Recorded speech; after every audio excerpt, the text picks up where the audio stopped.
Ted Kravitz. Reporter at Ted Kravitz. Formula One bouncing rule changes negative for Mercedes and advantageous for Red Bull, says Ted Kravitz. The FIA has introduced new regulations for Formula One teams after several drivers, including Lewis Hamilton, were left in pain following last weekend's Azerbaijan GP. Watch the Canadian GP live all weekend on Sky Sports, with the race starting at 7 p.m. on Sunday.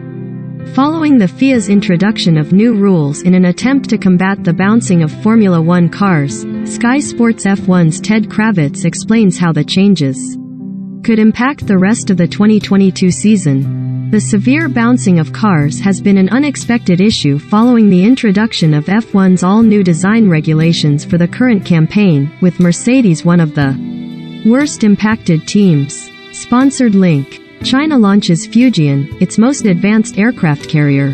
Nikkei Asia. Recommended by. Lewis Hamilton has complained about the problem throughout the season, but with the bumpy Baku street circuit at last weekend's Azerbaijan GP exacerbating the issue and leaving the seven-time world champion in severe pain after the race, F1's governing body has taken action. F1 regulations changed to combat porpoising. Russell, it's good for everyone. Canadian GP. Get ready for a later start on Sky Sports.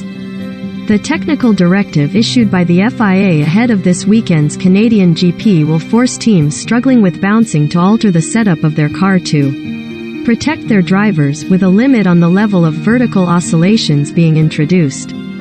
The FIA did not confirm whether the rules would be implemented in Montreal, with the announcement made little more than 24 hours before Friday's opening practice session at the 9th Grand Prix of the season. Sky Sports F1 Ted Kravitz explains how he expects the rules to impact performance on the track. Surprising intervention, not the one Mercedes wanted.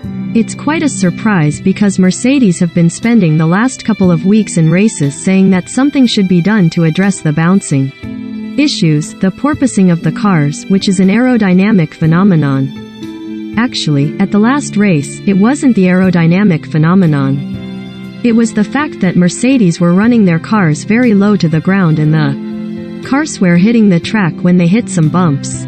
So what Mercedes were wanting to hear from the FIA was some kind of rule on maybe everybody raising their cars up so that the drivers wouldn't get a bad. Instead, what they got from the FIA is almost a task force, a technical directive addressing the people whose cars are bouncing, namely Mercedes.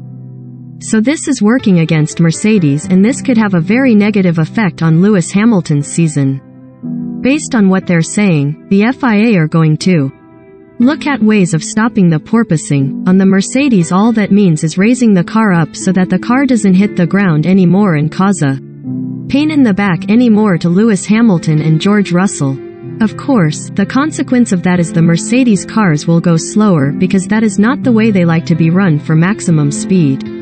They like to be run closer to the ground, and if you get a bad back, well, I am sorry, that's just the consequence of going quick. You raise the Mercedes up, you're going to go. So that's the reaction that we're having here in Canada to what's been really a surprising intervention by the FIA and not one that Mercedes were after. Ruling in Red Bull's favor. At the front of the field, this is really going to hand an advantage, I think, to Red Bull because they never had any issues with porpoising, whereas Ferrari have it own. And it looks like Red Bull are not only in command on pure pace on the track with Ferrari's unreliability, but now it looks like this latest technical directive will go in Red Bull's favor, potentially against Ferrari if they have to suffer any bouncing problems that they've encountered off and on throughout the last few races. In the midfield, the McLaren in Baku seemed to be running very low to the ground, and that caused Daniel Ricciardo some pain in his back. The AlphaTauri of Pierre Gasly, also in that midfield pack, was wanting to run very low to the ground. The car was at its best when it was low to the You might see people who don't suffer so much from this, Valtteri Bottas in the Alfa Romeo, maybe the Aston Martins of Sebastian Vettel and Lance Stroll. Actually leapfrog them, and it could be advantageous.